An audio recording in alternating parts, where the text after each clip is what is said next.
তুমি আসলে আগের জন্মে কি ছিলে? তোমার আত্মা আসলে আগের জন্মে কি কি জন্ম নিয়েছিল? সে আগের জন্মে মানুষই ছিল নাকি গরু, বাছুর, কুকুর এইসব ছিল? আর তোমার আত্মা মানুষ জন্ম পাওয়ার সময় কত রকম পরীক্ষা দিয়ে তারপরে মানুষ জন্ম পেয়েছিল? হিন্দু গ্রন্থ অনুসারে 84 লাখ জন্মের পরে একটা আত্মা মানুষ জন্ম পায়। তার মধ্যে 20 লাখ আগে আত্মাকে গাছ রূপে জন্ম নিতে হয়। তারপরে আত্মা জন্ম নিতে হয় জলের মধ্যে। যত জলের জীব আছে এই সবে জন্ম নেয়, সেটাও আবার 9 লাখ বার। তারপরে আত্মা জন্ম নিতে হয় পোকামাকড় হয়ে, যেমন কি মাছি, মশা, সাপ এইসব, তাও আবার 11 লাখ বার। তারপরে আত্মার জন্ম হয় পাখি হয়ে, তাও আবার 10 লাখ বার। তারপরে আত্মার জন্ম নিতে হয় পশু হয়ে, তাও আবার 30 লাখ বার।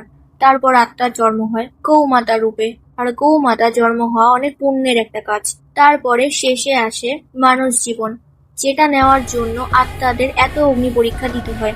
এর জন্য তুমি যখন মানব জীবন পেয়েছো, তাহলে এই জীবনটাকে এরকম ভাবে ব্যর্থ হতে দিও না। যেই সব মানুষের সাহায্য দরকার তাদের সাহায্য করো, যেরকম ভাবে হোক, তোমার সামর্থ্য অনুযায়ী। আর তুমিও তোমার পাপ থেকে মুক্তি পেতে চাও, কমেন্টে জয় শ্রী কৃষ্ণ লিখতে ভুলবে না। আর চ্যানেলে নতুন হলে চ্যানেলটিকে অবশ্যই সাবস্ক্রাইব করবে।